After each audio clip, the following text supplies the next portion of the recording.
get the engine restarted unless you can get those previous innovations working again in some form. If you look at subprime lending before the housing explosion that took place in 2004 and 5 and 6 and 7, subprime lending was around $200 billion, and that seems to be about the right amount of subprime lending that fits into the overall structure of mortgage finance. But it blew out to, I guess, it was $600 or $800 billion in a couple years later. Now it's effectively zero or trace. But getting it back to that level of an equilibrium level, I think, would be very healthy. If it doesn't come back, that would need to be replaced somehow. And again, I think that's the open question in the policy debate right now. Thank you. Question, are you done?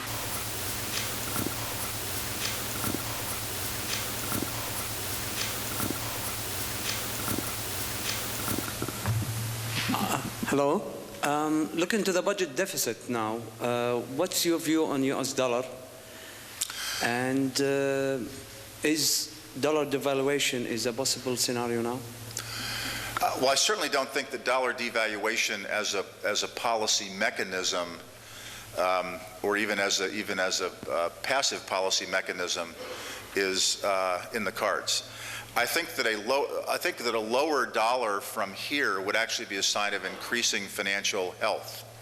Part of what's happened in this, part of the reason the dollar has had this huge move in the past 6 months since the crisis got to be acute, is that there was an overwhelming consensus, of course, that the dollar could only go lower, and the dollar, and why again?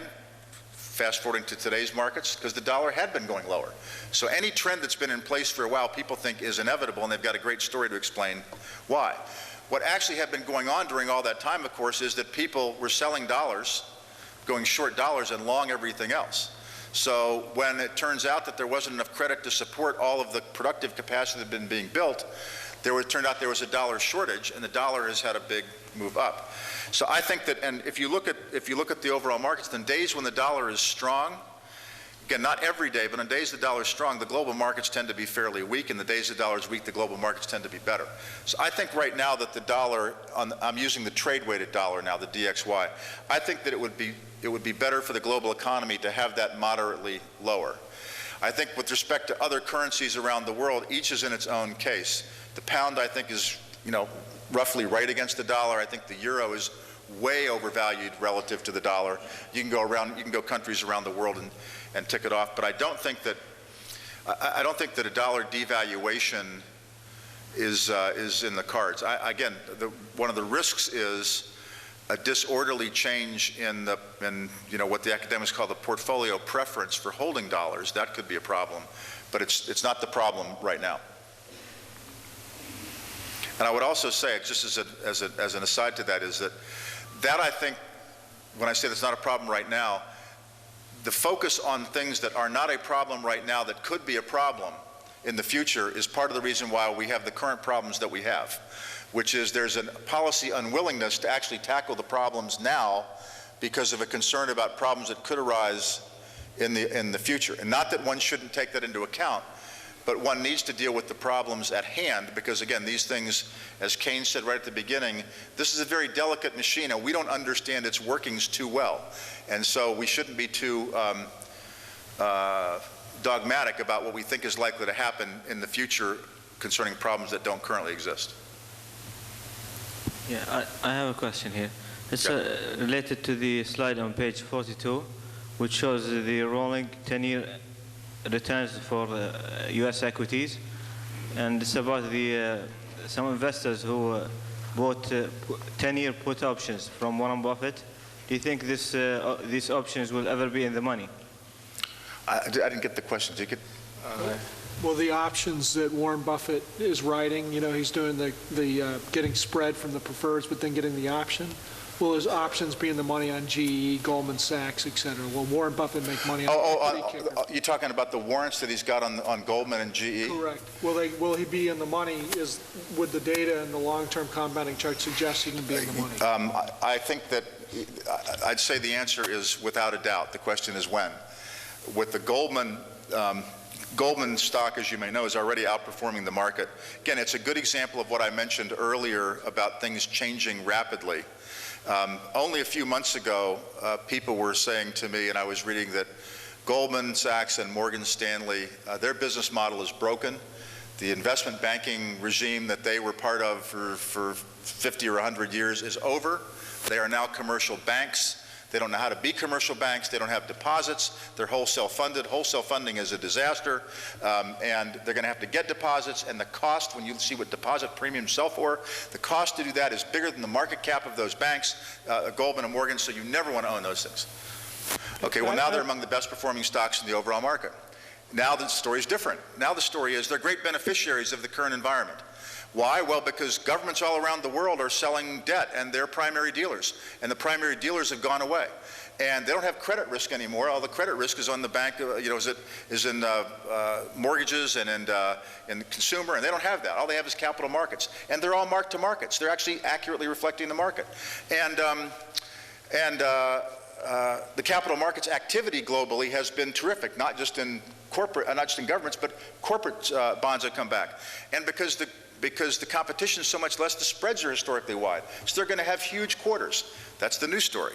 Why do we have that story? Because the stocks are going up. If the stocks were going down, there'd be a different story. But I think actually this new story is close to being correct. GE is a more difficult problem because I think GE has got a couple different issues it's got to deal with. But Buffett's got paper with both of those things. He has senior preferreds, at 10% coupons, which is his typical coupon for really high quality companies, and he's got warrants that were struck at the price that the stock was trading at the day he did the deal, and his deal again for high quality companies has been consistent for years, which is I want a 10% coupon and a senior piece of paper, and you tell me how much money you want. Goldman, you want $10 billion? Then I want warrants on $10 billion of your stock, as a freebie in this thing, and and he is very, very happy with that stuff. I had lunch, was it last Monday, with Ron Olson, who has been Warren's lawyer and is on the board of Berkshire and Washington Post, and he was talking about the deal they just struck with Swiss Re, and what a nice deal that was. They know the book of business. They got a senior preferred piece of paper. They actually got warrants on 20% of the common stock, and that's the sort of thing that when you have liquidity in this market and you're not afraid of the next trade or the next tick being down, you can do very well. I apologize, sir. Were you asking about the put options also that he wrote? Yes. Okay, and then he's asking on the other side on the put options that he wrote against, and whoever that counterparty was that he wrote down, will those be in the money? Yeah, well, those put options don't even start to expire for 15. I think the earliest one is in 15 years, and in order for them. My recollection on that was, in order for them to lose any substantial amount of money, so they wrote put options on, I think, the S&P, I think on the FTSE, on a couple of other indices. But the indices would all simultaneously have to go to about zero for them to lose any substantial amount of money. And as Warren explained in his letter to shareholders over the weekend, that one of the things that he's done differently from like AIG and his CDS collateralized default swap markets is Berkshire has never entered into any derivatives contracts that requires them to post collateral. So with these put options, if memory serves, I think he got about $4 to $5 billion of premium for options that we'll have to settle for 15 to 20 years. And no matter how far the markets go down in the interim, they don't have to put up a penny of cash. And they get to invest the $5 billion over that 15-year period. So there's virtually no risk in this to Buffett, or to Berkshire for that matter. Anyone else? Okay, I think somebody over here.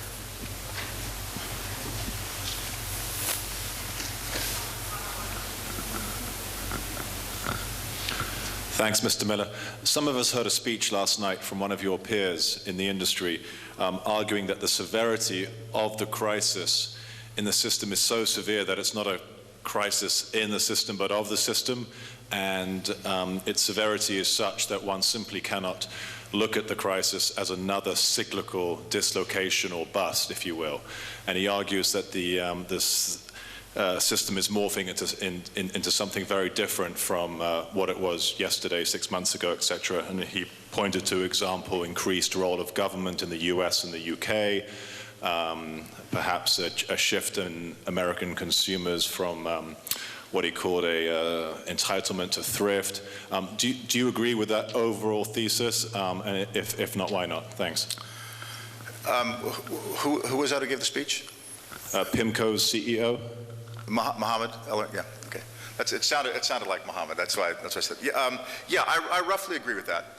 I think that that's the difference between the cyclical stuff is what earlier on I referred to as liquidity-driven crises, and Ray Dalio, mentioned as recessions. And so, in the economic realm, they're calling what we're in a recession, and it could be a severe recession. But I agree with him in that this is systemic and global and involves the structure of the relationship between the economic parties, corporations, individual consumers, governments, and the rules of the system. So I agree with that. I agree with that totally. That's why policy errors here are so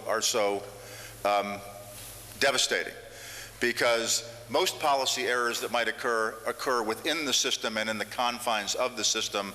So maybe taxes are raised too much, or something happens in a budget, or whatever the case may be. Rarely do they involve the constituent elements of the system and the rules of the game. And if they involve that, they typically take a long time to work out among the parties, like the Basel II agreements or something like that. So what you have now is a lot of things that are being done on the fly as a result of the crisis that are altering the economic relations in ways that we don't know the consequences of. So I think that's is a severe risk to the overall system, and that's why I think that's as I said, the main risk, three main risks are inflation, just because we don't know how that might play out and how it may be monetized. Protectionism, which is a policy error of a particular type, and then policy errors in general. So I'm with Mohammed on that. I think it's a very different kind of crisis, but it's not. I guess one thing I'd say there is that the overall markets one of the things that markets do is they are faced with situations they haven't seen before. So I remember after 9/11, people said, well, we don't know, we've never seen anything like this before in the United States, so we don't know what the market's going to do, what the economy's going to do, what people are going to do. And I think the right answer to that was, we have never seen anything like that before, but markets have always seen things that they've never seen before, and they adjust to them and they adapt to them.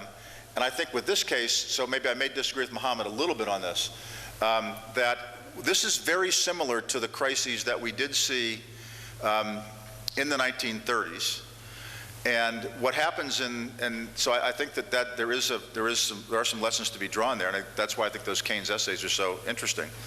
But we've seen things. The panic of 1907, and led ultimately to the creation of the Federal Reserve System. So you've got the difficulties back in the 1890s led to the antitrust acts.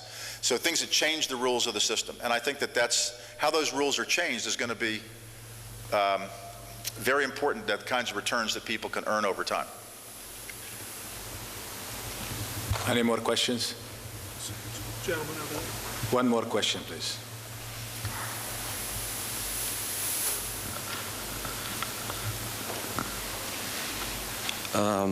I need to ask about the risks, and what about in case that we apply the ERM, Enterprise Risk Management, how it could be useful to avoid this crisis? And according to the rating agencies, do you think they are good, the credibility at the ratings? Is the question, has the credibility of ratings been damaged? Is that the thrust of the question? Was that the thrust about rating agencies? Yes, about the rating agencies, and in case we are make our rating with the rating agencies like S&P, Fitch, whatever. Yeah. I think that's clearly going to be addressed as part of the financial system and regulatory overhaul. There's a lot of different entities involved in providing advice on that. I'm on, I think, 2 of them, and it's on everybody's agenda to think about how the rating agencies and what they did contributed to the problem.